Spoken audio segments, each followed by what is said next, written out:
break-in. So it's very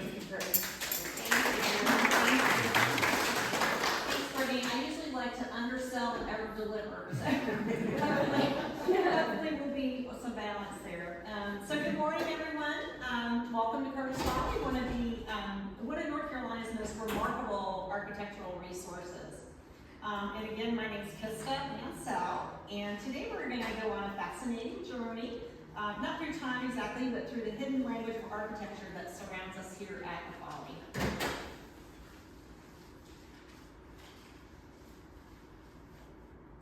So, how many of you have walked through the house and just marveled at the details at the top of the walls, around the doors and windows, on the ceilings? There are decorative features everywhere you look in the house. And these are most of these are architectural moldings. And they have a history that goes back about 2,500 years. So today we're going to talk about where these shapes and patterns originated, the different types of molding you'll find here at Folly, some hidden meanings and symbols carved into the decorative elements, and finally how to read moldings to understand the stories that they tell. So by the end of our time together, you will not look at a room the same again. You'll start noticing these details everywhere you look, not just here, but in your own homes and other historic buildings, and even in modern architecture. But first, we'll do a quick introduction to the man who created this extraordinary place, Körner. Jules was born in 1850 right here in Kernersville. He was a painter who became interested in the decorative arts and started his own decorating company. So he designed furniture and interiors, he painted, he sold all types of home furnishings. Essentially, it was a one-man design firm in a time when professional interior design was just getting started as a profession. In 1878, when he was just 28 years old, he began construction on what we now call Körner's Folly. But here's the fascinating part. I think he didn't just build a house, he built a three-dimensional catalog, a living, breathing showroom where potential clients could walk through and see his design work firsthand. So just imagine what it must have been like for his clients. So instead of flipping through a mail order catalog, which was common back in that day, or looking at sketches, they could actually experience the furniture, the wall treatments, the moldings, the tile work, everything within the context of a home. So for 50 years, he continued to refine and reimagine the space, and he never really considered it finished. The family, in fact, found renovation plans on his desk after his death.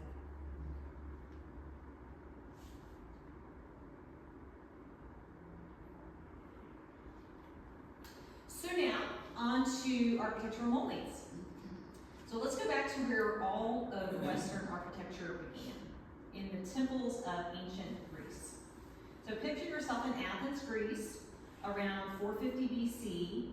You're standing at the Acropolis, looking up at the Parthenon, one of the most perfect buildings ever created by human hands.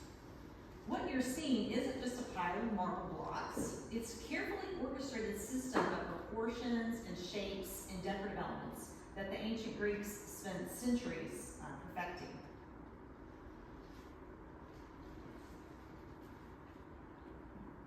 So although this was 2,500 years ago, modern neuroscience validates the Greek approach.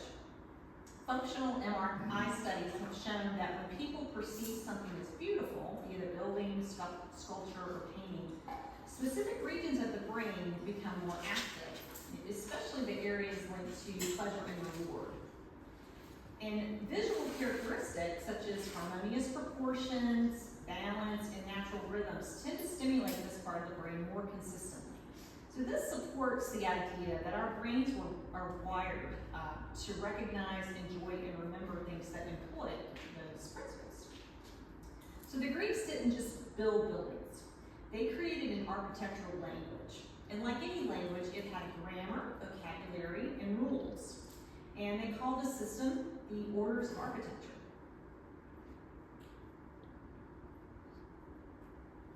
So there are 5 classical orders And we still use some of them today, or still use all of them today in some form or fashion. So let me introduce them to you from the simplest to the most elaborate.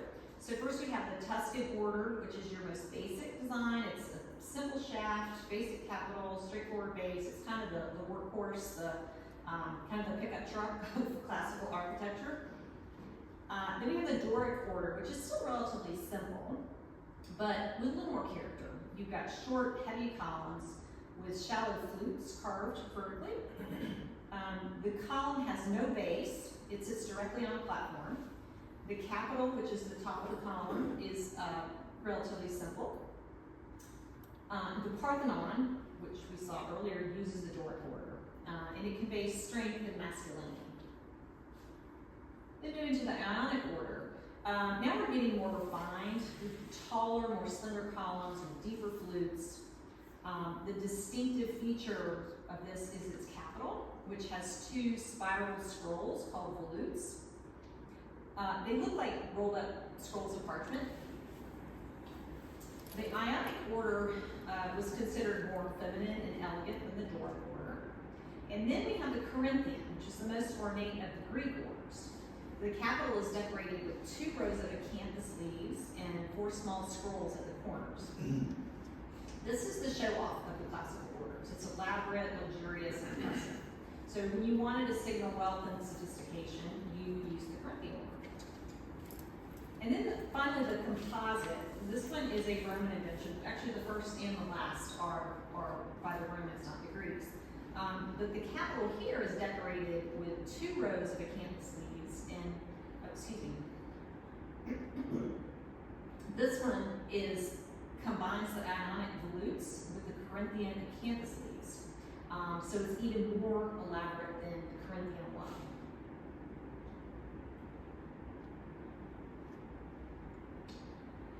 Now you might be wondering, so this is all very interesting, but what does any of this have to do with moldings? But here's the connection. So on top of these columns sits this horizontal structure called the entablature. And the entablature is divided into 3 parts. And you guessed it, those parts are made of moldings. So each of these sections is defined and separated by different molding profiles. They added visual interest and they help the human eye to understand the proportions and the hierarchy of a building. And they also created shadow lines that made the building more readable from a distance.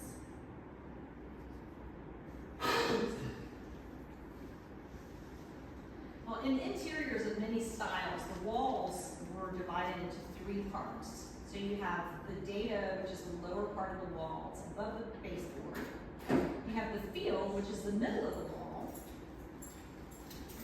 between the dado and the cornice. And then the cornice is the uppermost part of at that junction with the ceiling. So this was derived from the classical order. So you can see here how the parts of the wall really correspond to the parts of the column. And you'll see this concept applied to other aspects of architecture. In fact, some of the old commercial buildings downtown, you will see that they're split into 3 parts as well.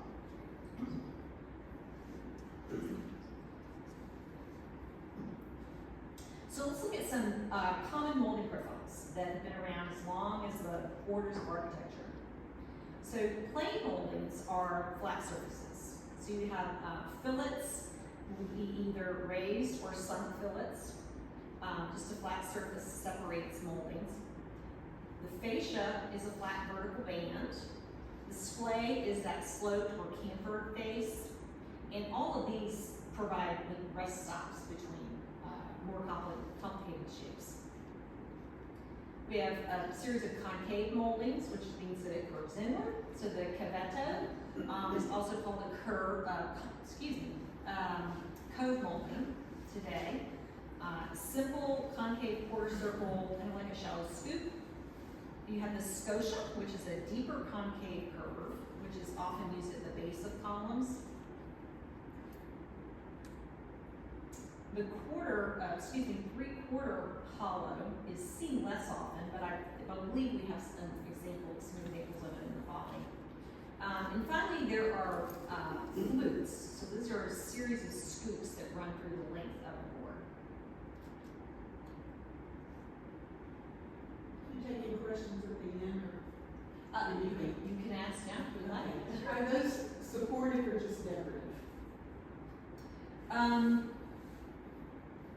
We will talk about that, but they are not structural. Generally, they're not structural, but they will cover joints where structural members come together. So then we have a series of convex moldings, which are things that curve outward. The ovalobe is a convex quarter circle profile, and it projects this gentle curve. The torus is a half circle. You often see that at the base of a column, and it's usually pretty hefty. The astragal is also a V, but it's on a straight board, and usually those are usually smaller.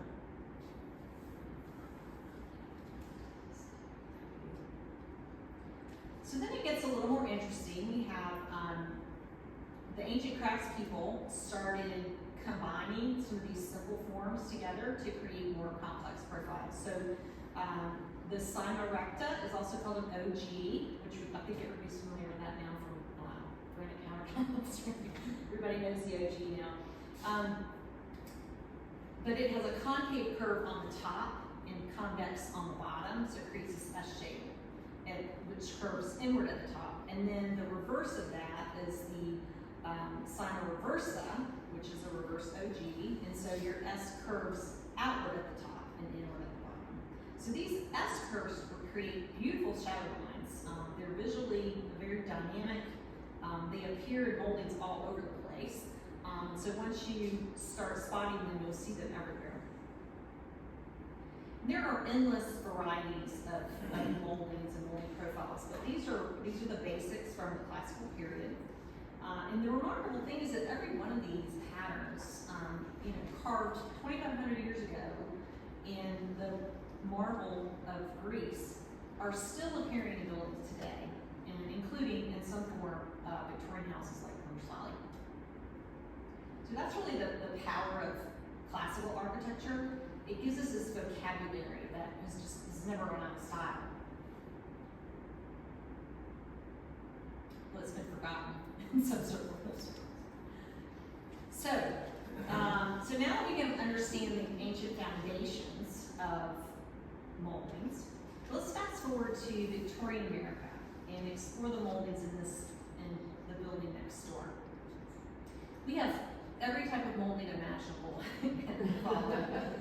So we'll take a look at all the different types, starting kind of at the top and working our way down. So starting at the top, many Victorian rooms, you will find an ornate circular plaster decoration at the center of the ceiling, and usually where the light fixture hangs. This is a ceiling medallion, or sometimes it's called a ceiling rose. And it served different purposes. So for one, aesthetic, it drew the eye upward and provided a focal point for the room. But it was also practical. It reinforced the ceiling around this heavy fixture.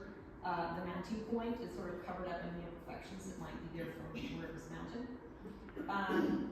And it was also functional. In the gaslight era, this ornate surface helped to catch and hide soot from the flames.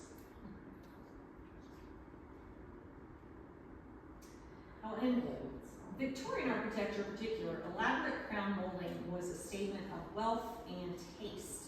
The larger your crown molding, the more impressive your house. So simple homes might have a single piece of molding, maybe 2 or 3 inches deep, but in a grand Victorian home like this, you find cornices that are 6, 8, even 12 inches, made up of multiple profiles that can be stacked together. So, why might we stack profiles? We want to create some drama in our homes. We want to show off our taste. So, multiple profiles create multiple shadow lines, and so as the light changes throughout the day, these shadows will shift and move, and just makes the molding much more dynamic.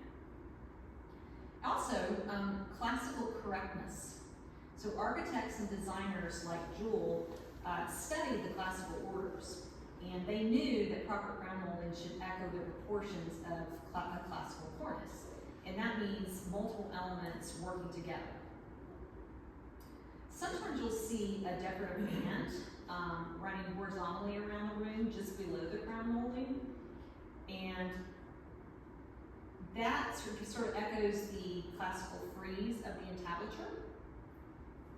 It might be painted on patterns, it could be decorative wallpaper, or sometimes even plaster ornamentation is applied.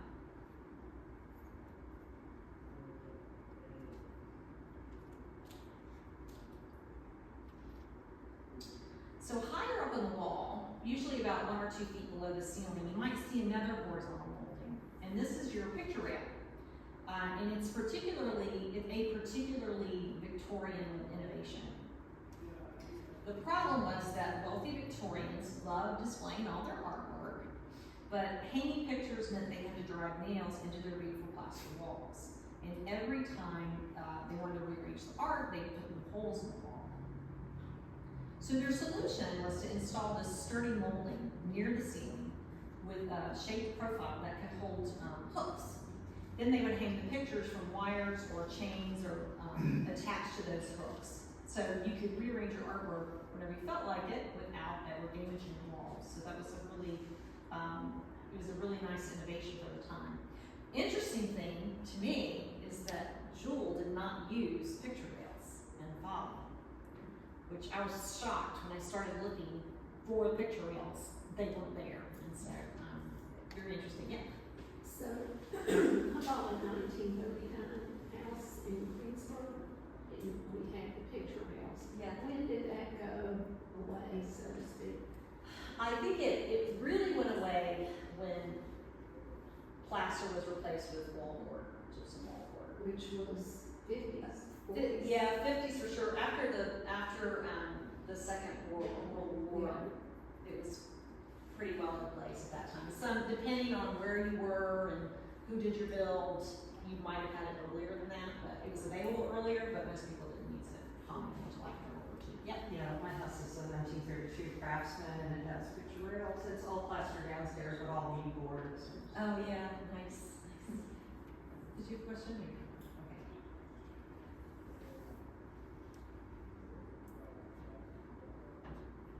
Okay. Okay, on the right side, we have panel molding, which, as you see, just creates a panel on the upper part of the wall, and there's often some kind of decorative element that's featured in there.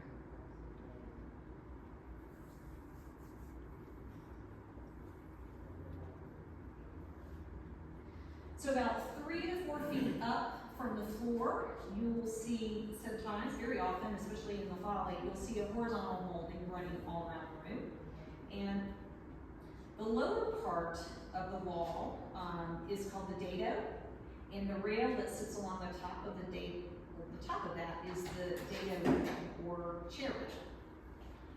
So the name comes, as you might guess, from practical reasons. It protected the plaster walls from the backs of chairs. So in the 18th century, it was very fashionable to push your dining chairs against the walls when they were not in use, and so that would leave the center of the room open. And the chair rail helped prevent the chair backs from denting or scuffing up the wall. But times change, and so by Victorian times, in Körner's era, the fashion had changed. People left their chairs gathered around their tables like we do today. So the chair rail no longer served its original protective function, but it didn't go away. It became a purely decorative element at that point. So it added visual interest, and it broke up tall wall spaces. It also allowed for different treatments above and below the wall, perhaps with paneling below, with wallpaper above, or maybe different colors of paint. So the dado rail also aligned with that principle of the classical orders, creating this horizontal band that divided the wall proportionally. Wainscoting refers to the decorative paneling on the dado, or lower portion of the walls, typically from the floor to about 3 to 5 feet high, and it was hugely popular in Victorian interiors. I'm not sure there's a room in the Folly that does not have wainscoting. but it served multiple purposes. So it protects the lower walls from the abuse of just daily life, furniture scrapes or water splashes, just general wear and tear. Wood paneling was, of course, more durable than plaster. It also helped to insulate the space. It would, could insulate those cold exterior walls and just keep your rooms more comfortable. It was very interesting visually. It gave you this textural variety and allowed for different treatments on different portions of the wall. It was also a status symbol. Elaborate wainscoting, like elaborate crown molding and tall baseboards, signaled wealth and taste. Victorian wainscoting came in various styles. There were flat panels, raised panels, board and batten, beadboard, and each was framed and defined by carefully chosen moldings. So now look down on the bottom of the wall where it meets the floor. So that's your baseboard, also called a skirt board in British English, or sometimes a mop board in American vernacular. And the baseboards have a couple purposes. They're also functional, protecting the bottom of the wall from damage, from feet or furniture, brooms, mops, etc. Anything that might scuff or dent the plaster. And this was really important, in the Victorian era, before you had vacuum cleaners, sweeping with brooms and lots of contact with the wall base. It was also aesthetic. They visually ground your room. They create a clear boundary between the wall and the floor. And something interesting about moldings in general is that the height of your baseboard or the height of your crown is somewhat of a status symbol. A modest home might have baseboards 3 or 4 inches tall. Middle class home might go to 6 inches, but a wealthy home could be 8, 10, or even 12 inches tall. And Victorian baseboards, I didn't see this as much in the Folly, but generally speaking, Victorian baseboards can feature very complex profiles. Not just a flat board, but a combination of curves, angles, and decorative details. And many of them incorporated the classical torus, that rounded bulge at the top.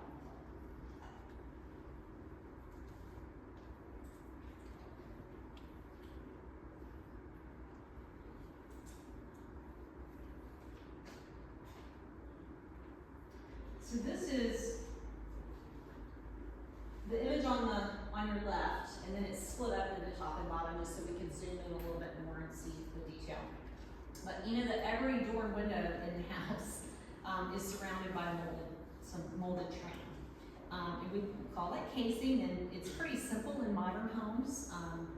But like a picture frame around a painting, the casing draws attention to the opening, and it creates a visual transition between the wall and the door or window. It also covers those joints where you've got your rough opening with the functional part of the window, and then it just makes for a much smoother transition when you have something just to cover that space over where the plaster meets the wood.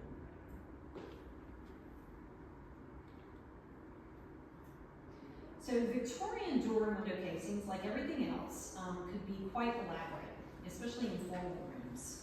And they commonly had like a backband molding, which I don't see here. They might have corner blocks or decorative rosettes on the corners where the vertical and horizontal boards meet, or plinth blocks at the bottom where the casing meets the floor. And those things weren't strictly necessary. It could have been a simple flat board, but they added richness and demonstrated your taste or your designer's attention to detail. So most of the doors in the Folly, they're different from some other Victorian properties, but most of them have these large cornices at the top. And they also have these brackets that would hold the curtains, so that you could have curtain panels there. When it's cold, it could keep all the heat in the room. And there were 15 fireplaces, so you didn't have to have all 15 on at once. You could just be in the spaces that you needed to use, and that would help. help to close off the space and keep the warmth in.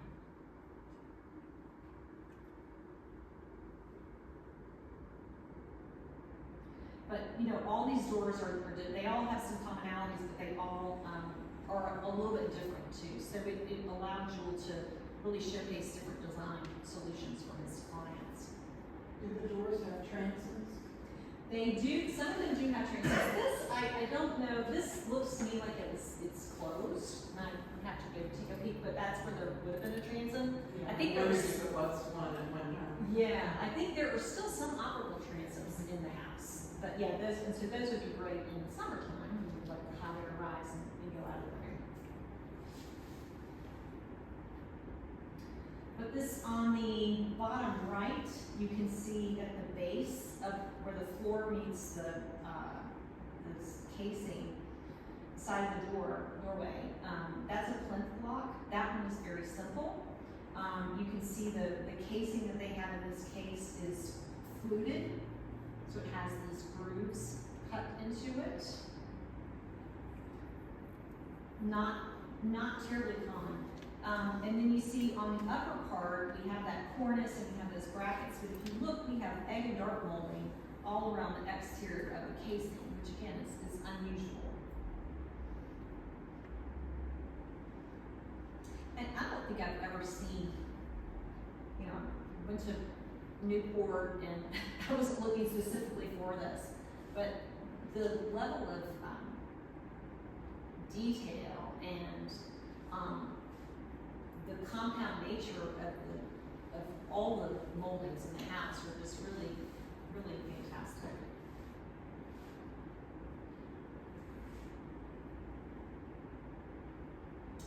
So, you know, we have 15 fireplaces in the Folly, and you'll find a variety of detail from one to the next. So the one on the left here is relatively simple.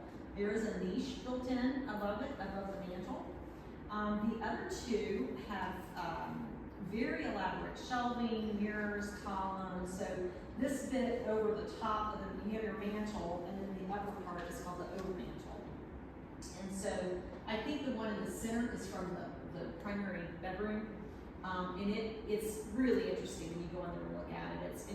The wall, there's a wall division like kind of right in the middle there too. So shelves are there, lots of places to display all of your things because you know Victorians love their things, lots and lots of stuff, and plenty of places to put it there.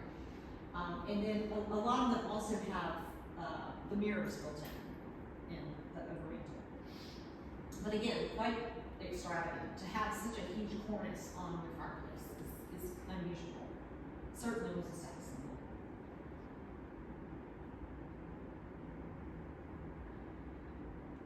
So when you put all this together, you know, from the baseboards to the cornices to the ceiling medallions, you have a complete architectural system.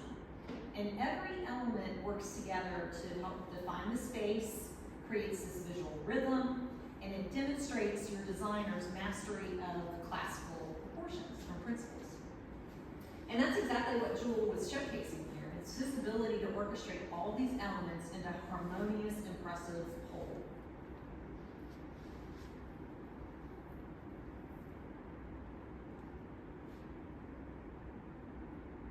So let's talk a little bit about what we can learn from the moldings, reading moldings. So when you see moldings that correctly use those classical profiles, they have the olos and the cavettos and the Simon reversas, everything properly proportioned, you know that the architect or the designer had studied classical architecture. And you compare this to simpler moldings that are just basic geometric shapes. There's nothing wrong with them, but they don't demonstrate the same level of classical knowledge. Larger moldings cost more money, so the height and the depth shows off your wealth. So tall, deep baseboards, multiple crown profiles, elaborate door casings, extensive wainscoting. You can literally read the owner's social status, you know, by looking at the moldings. And I'm going to show you guys a couple of things now because we're at the point. So we talked about cove molding. There are also some cove ceilings where it's, I don't know if it's plaster or what it is, but especially up in the reception room. But you see a lot of coves too. So some of the ceilings you don't see crown molding or cornices, but you see the cove. So you have to look carefully because you don't always realize that it's not a right angle up there. But different sizes, for different size rooms. Here's another cove molding, which is smaller scale. And then we have, moldings for different size rooms. So, you can imagine if you've got a large room, tall room, you have larger base and crown. But if you go to a smaller room, you would have a smaller base and a smaller room. And again, this has to do with those proportions that are so important to maintain when you are doing these kind of details.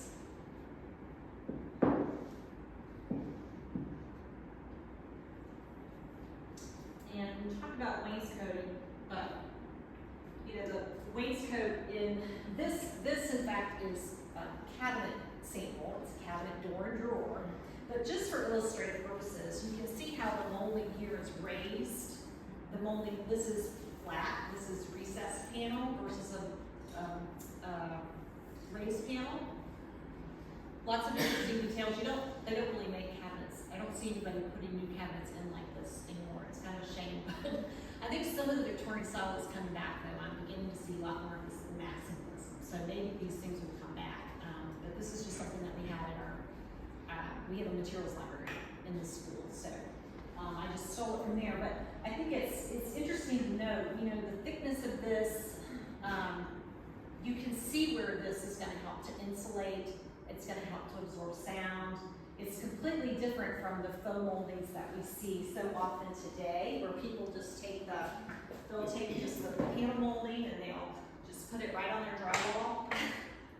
It's just a completely different effect. So that's the real deal. So while this is not actual wainscot, it is basically that's what it is. They put full panels on the wall.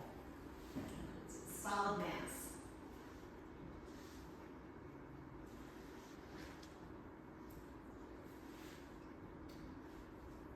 So now we'll look at some of the patterns and symbolism. So the Greeks didn't just create abstract shapes; they carved meaningful patterns into their moldings. So we'll look at some of the most common ones, and they're used, still used today. A lot of them, and some of them are here in the Folly. So we'll look at some common ones, and then we'll zoom in specifically to some that we have at the Folly. So you have this. The egg and dart, you guys are probably familiar with that. You've seen egg and dart. There's lots and lots of egg and dart in the Folly. But the symbolism there is life and death, and birth and protection. So the egg represents fertility and life, where the dart represents defense and mortality. So it's often found on the Olo molding in the Ionic order. Acanthus leaves, those who remember those from the Corinthian capital. Those are large, deeply carved leaves from the acanthus plant. And it represents endurance and immortality because the plant is remarkably hardy and long-lived.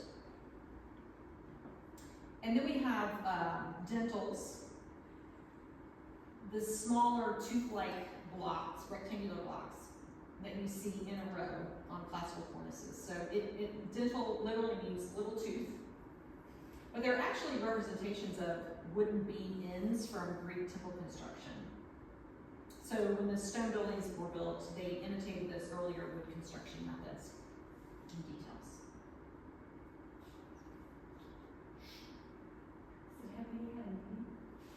Does it have any? Not that I could determine. In some of these meanings, it sort of depends on who you ask.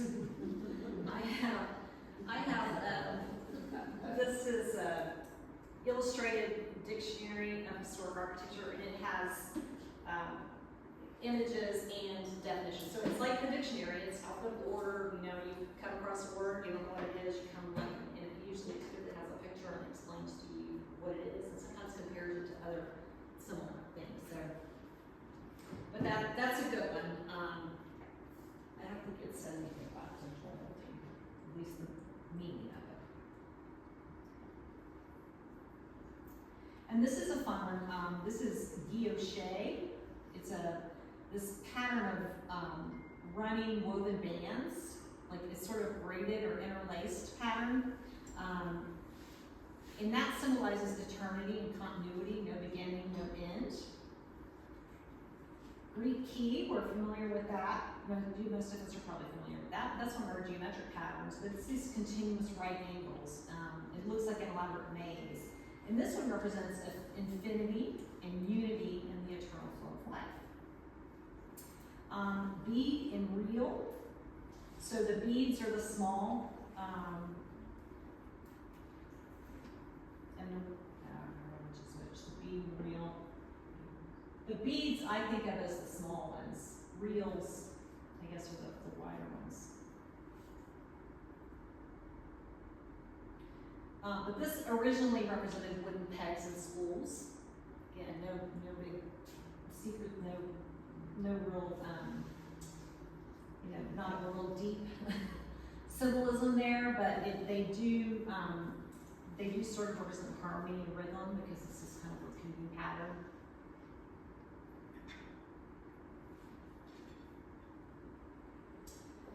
And then I didn't find a good diamond shape. Sometimes when you look at diamond, it'll show you the pyramids. But the pyramids are ascension, Trinity, mind, body, spirit. Diamond shapes would be for wealth and status, and those are more often carved into. So you may have like I didn't have a sample of one of these, but you may have just a straight board and it's just carved into. Maybe not as three-dimensional as the pyramid is, but just more of a triangular diamond shape carved in. And then our rope patterns symbolize strength through unity, thinking that there are several smaller strands that are held together, and we're stronger with that, stronger united.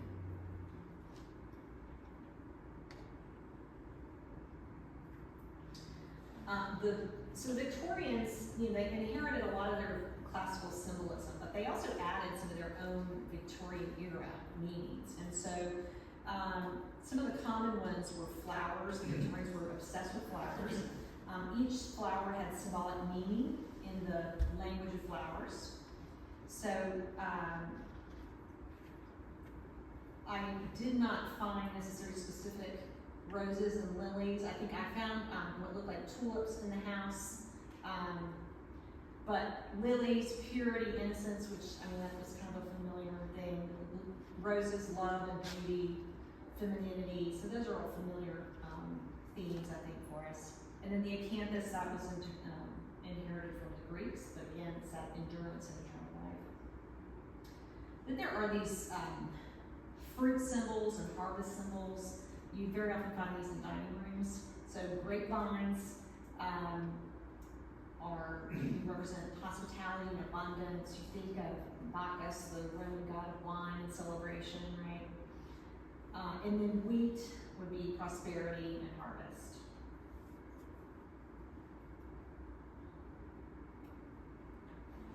So some of the patterns that we find commonly at the Folly. So the bead handling. So a bead can be like just a single strip. So like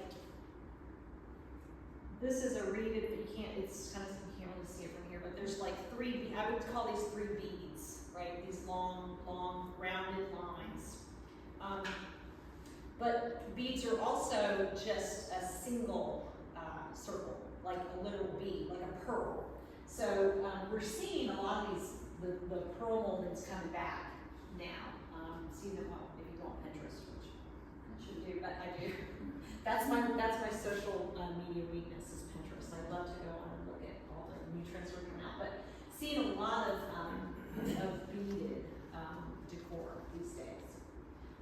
lots of it in the house. And some of the pearls or beads are more like a quarter of a circle, some are half circles, so it's interesting when you go around to see how the variations that Jewel played around with those. Also, there's lots of rope molding in the house. Egg and dart, he loves egg and dart, lots and lots of egg and dart. And he has some interesting meandering and interlocking patterns that just are not common. I'm not sure where he derived these patterns from, but they're not common. You can't, if you already go online and find these, you probably have to have somebody mill it for you, I would imagine. This one on the bottom might be a little easier to find, but that one at the top is really quite unique.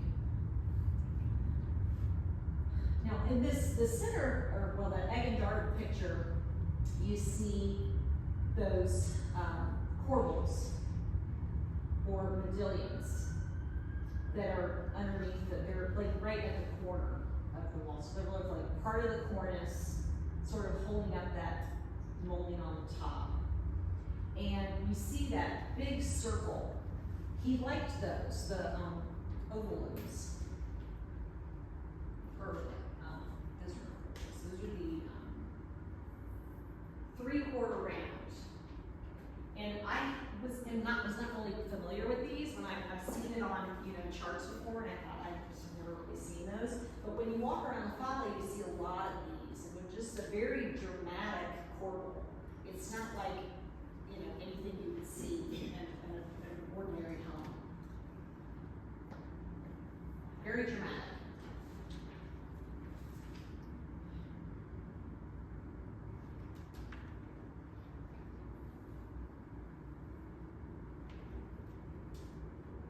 So to fully understand the significance of the moldings and the Folly, you need to understand Victorian culture and values. So during the Victorian era, which was roughly 1837 to 1901, was named for Queen Victoria of England. It was a time of really dramatic change and new wealth. We had the Industrial Revolution, which was something we had never created, this phenomenon we had never seen before. We began to have a very substantial middle class that had disposable income. Factory owners, merchants, professionals, people who were trying to be they weren't aristocrats, but they were kind of trying to be.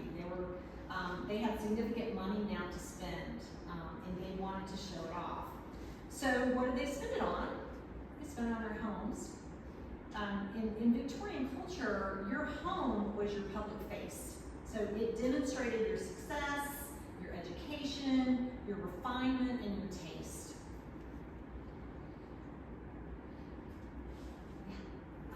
How much distinction was there between generational wealth and the nouveau riche in decoration?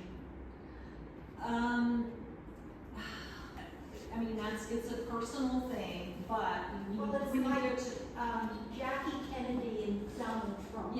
Yeah. When you go to Newport, you can tour some of the homes in Newport, and they're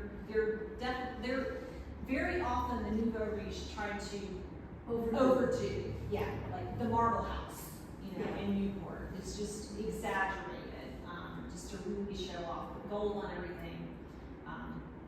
But yeah, that's a good point. Yes. But we also have, in the Industrial Revolution is happening, we have machine production. And so machine production made these elaborate decorations more affordable.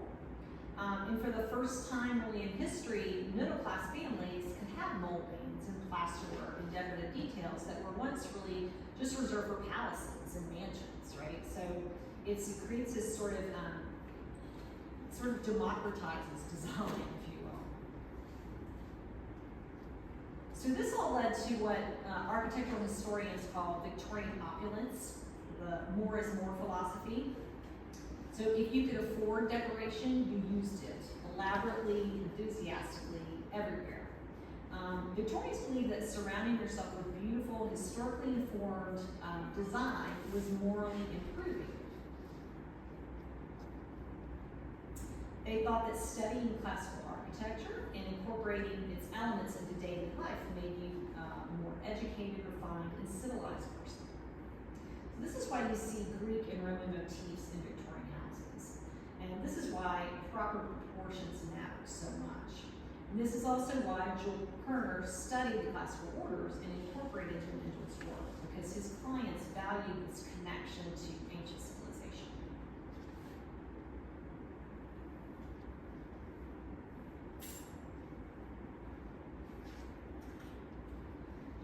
Another note on revolution and production methods. So the moldings that we see at the Folly represent really a pivotal movement in architectural history. We're transitioning from handcraft to machine production. So to really appreciate what Jewel had access to in 1880, you need to understand a little bit about what was before that and how it changed. So by the time you started building the house, or the time you finished building the house in 1880, machine revolution had made more elaborate moldings so much more affordable. What once required months of hand carving by skilled craftspeople could now be produced in just days using steam-powered milling machines.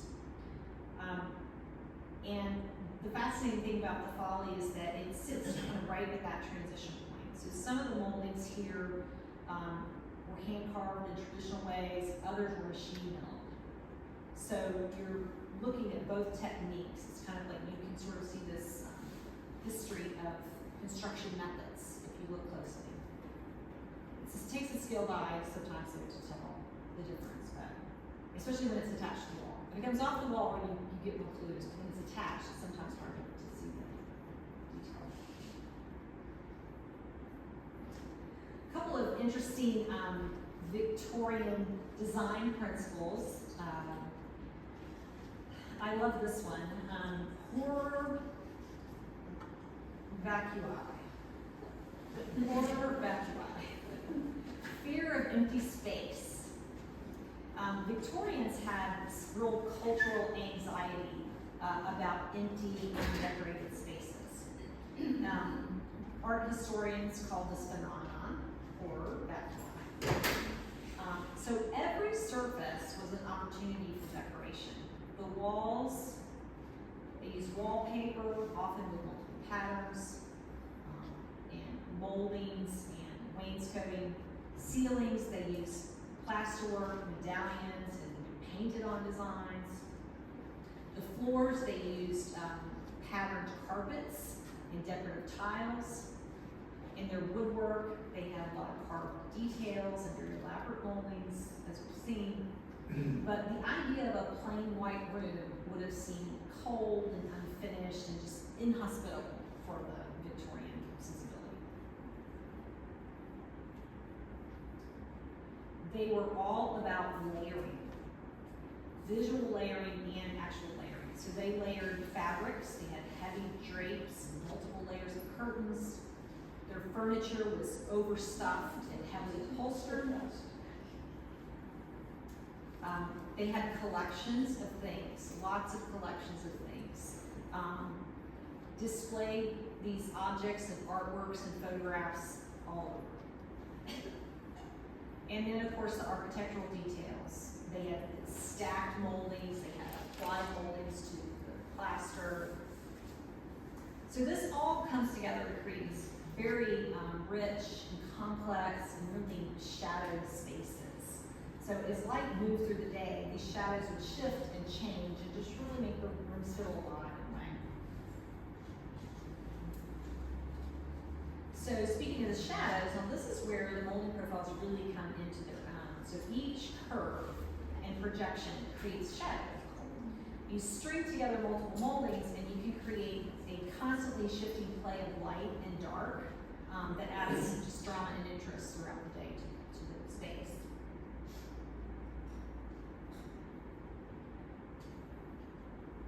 And the architects and designers of the time really understood that in this era before electric lighting, when rooms were lit by windows during the day and by candles or gas flames at night, but these shadows added mystery and beauty. Now, they also appreciated rich color and contrast. Contrary to what some people assume about dark Victorian interiors, they actually really loved color. They loved rich, saturated colors. And they weren't afraid of contrast. Moldings were often painted in contrasting colors, or they were gilded to stand out from the walls. And this emphasized the architectural elements and made them read clearly, even in lower light levels, when you have the color contrast.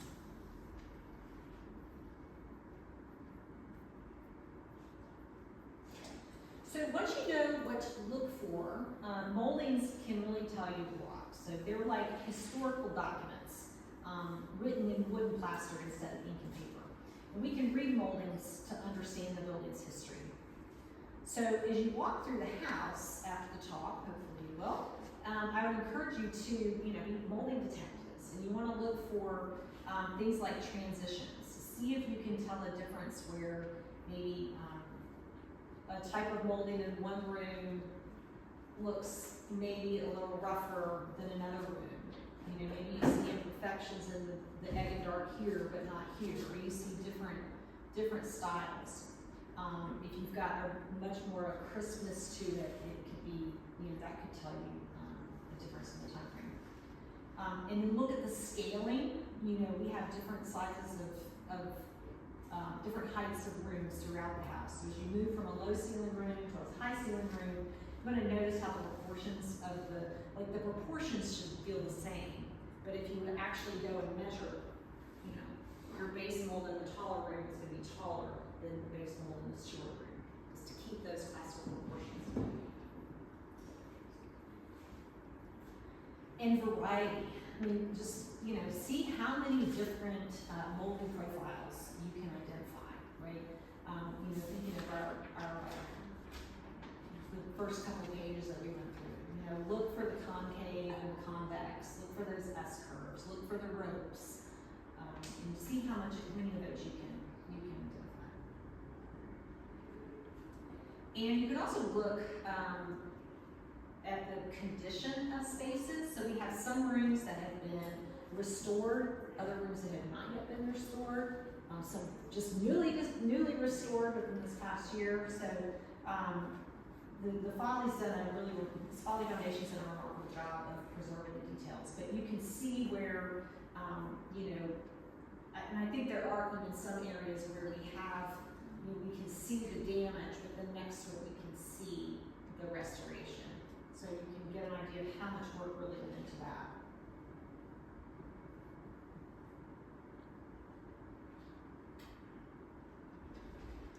So the great architect Louis Kahn said, "Architecture is the thoughtful making of space." And every molding in the Folly is an expression of that thoughtful making.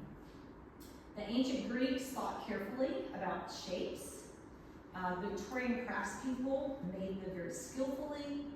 Körner arranged them artfully, and the Körner's Folly Foundation is preserving them lovingly now. So we're privileged to experience the results of all the work that they have done and the work that Jules did over the years. So the rooms, the details, this extraordinary building is just really a gift to this community. It really is fantastic. So now you have knowledge to truly see what you're looking at. So, see things, look for things, and appreciate the craftsmanship that went into it. So thank you so much for your attention today, and it's been my pleasure.